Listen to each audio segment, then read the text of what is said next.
नमस्कार मित्रों। आज मैं पुनः आपके लिए कोसी नदी घाटी परियोजना के बारे में दूसरा और अंतिम ऑनलाइन लेक्चर क्लास लेकर के आया हूँ। इससे पूर्व में मैं आपके समक्ष इस व्याख्यान के पहले अंश में कोसी नदी घाटी परियोजना के बारे में बहुत कुछ बताया हूँ, जिसमें कोसी नदी के बारे में संक्षिप्त इसका परिचय दिया था। फिर इसके ऐतिहासिक पृष्ठभूमि पर मैं चर्चा किया था। पुनः कोसी नदी की अवस्थिति के बारे में मैं बताया था आपको। बाढ़ किस प्रकार से कोसी नदी लाती है, क्या कारण है जो यह बाढ़ लाती है, यह चर्चा किया था। कोसी नदी की भूगर्भिक संरचना किस प्रकार की है, इसकी चर्चा किया था। कोसी नदी अपने मार्ग परिवर्तन करने के लिए प्रसिद्ध है, तो किस कारण से वह मार्ग परिवर्तन करती है, इसकी चर्चा मैं किया था। आपको बताया था कि इसके मार्ग परिवर्तन होने से क्या क्या नुकसान होता है, यह भी चर्चा किया था। फिर आपको मैं बताया था कोसी नदी घाटी परियोजना बनाने का मुख्य उद्देश्य क्या था, इस पर भी चर्चा हुई थी। तो आज जो मैं बताऊंगा आपको वह कोसी नदी घाटी परियोजना का किस तरह से क्रियान्वयन हुआ, कितने चरणों में हुआ और किस प्रकार बांध, तटबंध, जलाशय एवं नदी प्रणाली का विकास किया गया, इसकी चर्चा आज के क्लास में मैं आपसे करूंगा।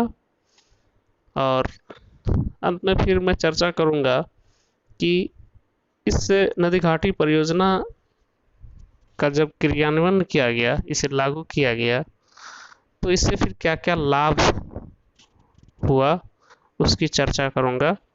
और अंत में फिर निष्कर्ष की चर्चा करूंगा और फिर मेरा क्लास कंप्लीट हो जाएगा। तो आइए लौट करके आते हैं अपने टॉपिक पर, जो आज का मेरा टॉपिक है। आज जो मैं चर्चा करूंगा उसमें पहला जो चर्चा करने जा रहा हूँ वह इस नदी घाटी परियोजना के क्रियान्वयन की चर्चा करूंगा मैं। यह 2 चरणों में संपन्न हुआ था।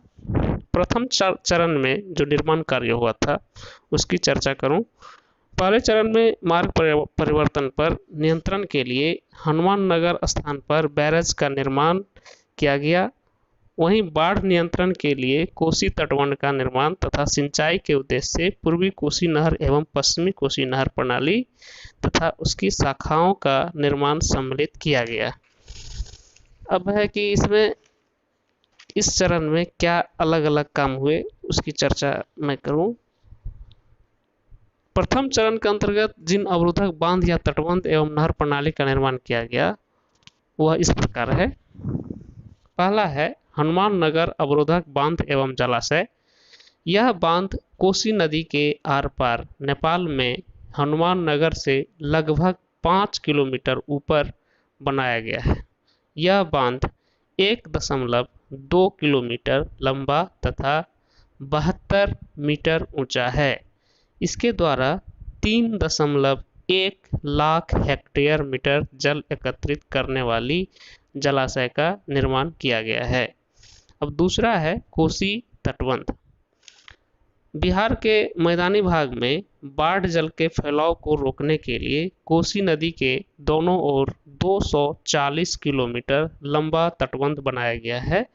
पश्चिमी तटबंध शारदा से अमाता, शारदा नेपाल में पड़ता है और अमाता बिहार में तक, तथा पूर्वी तटबंध भीमनगर नेपाल से बनगांव बिहार तक विस्तृत है।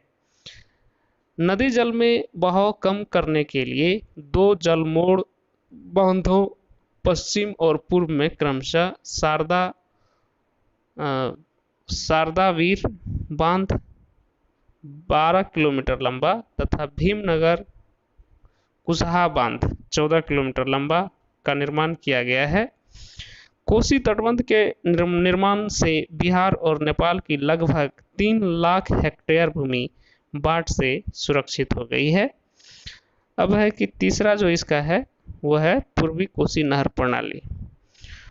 कोसी जल अधिग्रहण क्षेत्र में फसल उत्पादन में वृद्धि हेतु कोसी नदी के जल का उपयोग सिंचाई के रूप में करने के लिए नहरों की व्यवस्था की गई। पूर्वी कोसी नहर हनुमान नगर तटबंध जलाशय के बाएं किनारे से निकाली गई है। इस नहर की प्रधान शाखा की लंबाई 44 किलोमीटर है। इसकी 4 शाखाएं हैं। मुरलीगंज शाखा की लंबाई 64 किलोमीटर है। जानकी नगर शाखा की लंबाई 82 किलोमीटर है। बनमनखी शाखा की लंबाई 64 किलोमीटर है। अररिया शाखा की लंबाई 52 किलोमीटर है। इस नहर व्यवस्था से सम्मिलित रूप से 14 लाख एकड़ भूमि की सिंचाई की योजना बनाई गई है। इससे पूर्णिया, सहरसा, सुपौल, मधेपुरा, अररिया जिलों में सिंचाई होती है। तो ये प्रथम चरण में किन किन तटबंध, जलाशय एवं नहर प्रणाली का विकास किया गया, इसकी मैं चर्चा किया। अब आइए द्वितीय चरण के निर्माण कार्य किस तरह से हुए। तो इसके अंतर्गत जिन कार्यों को पूरा किया गया वो इस प्रकार है। पहला है जल विद्युत शक्ति गृह। पूर्व कोसी नहर पर कटैया नामक स्थान पर एक जल विद्युत शक्ति गृह की स्थापना की गई है, जिसकी उत्पादन क्षमता 20 मेगावाट है। अब इसका जो बिजली का उत्पादन होता है, इसका उपयोग 50% नेपाल को करने के लिए दे दिया जाता है और 50% बिहार राज्य की जनता करती है, बिहार सरकार करती है। अब दूसरा है इसका पश्चिमी कोसी नहर प्रणाली। यह नहर हनुमान नगर अवरोधक बांध के दाएं किनारे से निकाली गई है।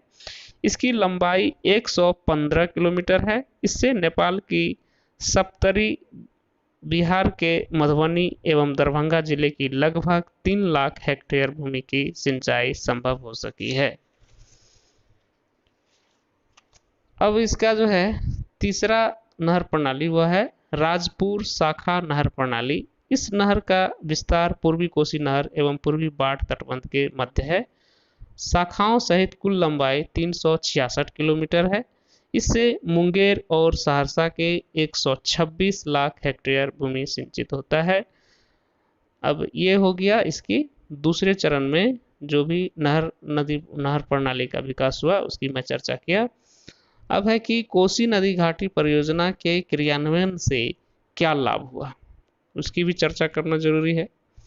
तो कोसी नदी घाटी परियोजना उत्तरी पूर्वी बिहार के लिए वरदान साबित हुई है। इससे जो लाभ हुआ है उसको इस प्रकार से गिनाया जा सकता है। पहला, इससे बाढ़ की भीषिका जो है वह कम हो गई। दूसरा, सिंचित क्षेत्रों के फलस्वरूप फसलों का उत्पादन बढ़ा। तीसरा है उपजाऊ मिट्टी पर रेत का जमाव रुक गया है। चौथा है विस्थापित बस्तियां पुनः बस गई है और लोगों की आर्थिक एवं सामाजिक स्थिति में सुधार आया है। तो ये हुई कोसी नदी घाटी परियोजना के क्रियान्वयन से लाभ। अब है कि इतना सब होने के बाद हम क्या निष्कर्ष निकाल सकते हैं। तो निष्कर्ष के रूप में हम कह सकते हैं कि अभी भी यह क्षेत्र कुछ समस्याओं से जूझ रहा है। इनमें दोषपूर्ण निर्माण कार्य के कारण तटबंध का टूटना और बाढ़ आना, नदी मार्ग में सिल्ट का जमाव होना तथा ऊंचे जल स्तर के कारण जहां तहां जल जमाव होना और बीमारी फैलना मुख्य है। इस क्षेत्र के विकास के लिए इन समस्याओं की ओर सरकार को ध्यान देकर समाधान करना चाहिए। तो उम्मीद करता हूँ कि जो आज का मैं ऑनलाइन लेक्चर क्लास यह दिया, इसमें जो चर्चा किया, मैं क्या चर्चा किया, तो इसमें मैं चर्चा की आपसे नदी घाटी परियोजना के क्रियान्वयन के कितने चरण हैं, इस चरण पर मैं चर्चा किया। इसमें बताया कि 2 चरण में इसका निर्माण हुआ और 2 चरण में अलग अलग तटबंध एवं नहर प्रणाली का विकास किया गया। फिर मैं बताया कि इस परियोजना के निर्माण एवं क्रियान्वयन से क्या लाभ हुआ और अंत में निष्कर्ष पर चर्चा किया। तो छात्रों, मैं उम्मीद करता हूं कि आप इस ऑनलाइन क्लास में आज का टॉपिक जो कोसी नदी घाटी परियोजना है, इससे आप संतुष्ट हो गए होंगे और इस दोनों ही लेक्चर को आप सम्मिलित रूप से सुनकर समझकर एक नोट्स तैयार कर लेंगे और यह आपके परीक्षा के लिए महत्वपूर्ण है। इसे तैयार भी कर लेंगे और परीक्षा के दृष्टिकोण से और आगे कॉम्पिटिटिव एग्ज़ाम के व्यू से भी इसे तैयार कर लेंगे। तो आज के लिए इतना ही। धन्यवाद।